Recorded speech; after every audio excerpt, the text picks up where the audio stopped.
A maneira como nós lidamos com o pecado mostra se nós conhecemos a Jesus ou não. O texto está em 1 João capítulo 3, versículo 6.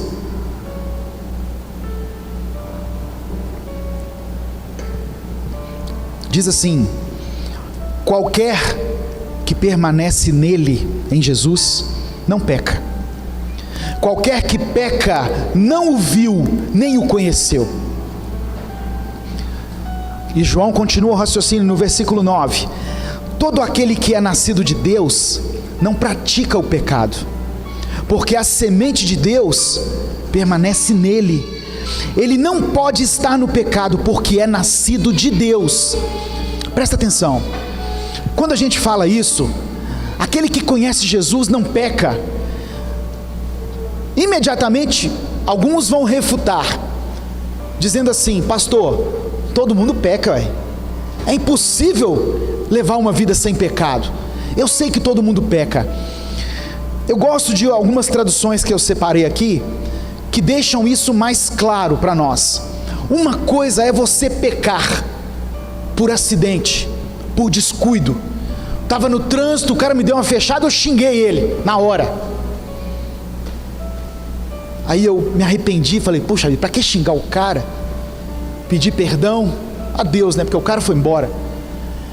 Uma coisa é o pecado por descuido, outra coisa é viver na prática do pecado.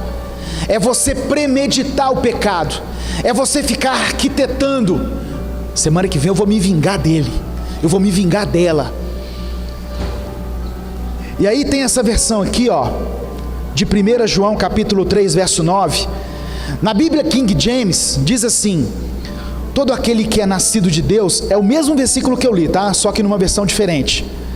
Todo aquele que é nascido de Deus não se dedica à prática do pecado, porquanto a semente de Deus permanece nele, e ele não pode continuar no pecado, pois é nascido de Deus. Está vendo? Não se dedica à prática do pecado. Começa a ficar mais claro. A outra versão, João Ferreira de Almeida, atualizada, diz assim: aquele que é nascido de Deus não peca habitualmente. Ou seja, ele não deixa que o pecado seja um hábito na vida dele. Tem pessoas que dizem ser cristãs, que estão na igreja, mas que o pecado é um hábito na vida dele. Ele tem um pecado de estimação, e ele não abandona esse pecado. Ele vem no culto, ele canta louvor, ele ora, ele toma ceia no dia da ceia, mas ele não abandona esse pecado. Será que essa pessoa conheceu Jesus de verdade? Será que essa pessoa realmente teve uma experiência com Jesus? Ou será que ele não é um mero religioso? Quando, irmãos, quem conhece a Jesus vai entender que Ele é o Senhor, que Ele é Deus, e que como Deus, Ele abomina o pecado. Eu coloquei um texto aqui, Salmos capítulo 5, verso 4 ao verso 6.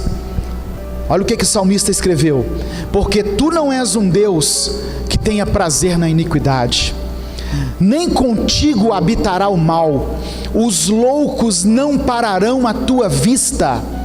Odeias a todos os que praticam a maldade, destruirás aqueles que falam a mentira. O Senhor aborrecerá o homem sanguinário e fraudulento.